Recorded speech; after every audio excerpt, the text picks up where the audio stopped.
కర్నూలు జిల్లా తుగ్గలి మండలం రాతన దగ్గర ప్రైవేట్ ట్రావెల్స్ బస్సు బోల్తా పడింది. బెంగళూరు నుండి మంత్రాలయం వెళ్తున్న కర్ణాటక బస్సు స్టీరింగ్ విరిగి పొలాల్లోకి దూసుకువెళ్లింది. ఈ ప్రమాదంలో ఇద్దరికి స్వల్ప గాయాలయ్యాయి. ప్రమాద సమయంలో బస్సులో మొత్తం 29 మంది ప్రయాణికులు ఉన్నట్లు తెలుస్తోంది. డ్రైవర్ చాకచక్యంతో పెను ప్రమాదం నుంచి బయటపడి ప్రయాణికులు ఊపిరి పీల్చుకున్నారు. ఘటనపై కేసు నమోదు చేసి దర్యాప్తు ప్రారంభించామని పత్తికొండ సీఐ శేఖర్ తెలిపారు. ఈ రోజు ఉదయం 5:30 గంటల సమయంలో కర్ణాటక ఆర్టీసీ సంబంధించిన బస్సు KA40F0834 అనే బస్సు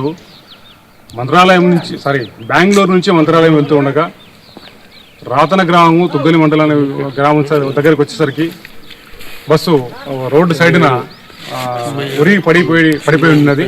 దీన్ని విచారణ చేస్తే ఈ బస్సు బెంగళూరు టు మంత్రాలయం వెళ్తుండగా ఈ బస్సులో మొత్తం 29 మంది ప్యాసింజర్లు ప్రయాణం చేస్తున్నారు.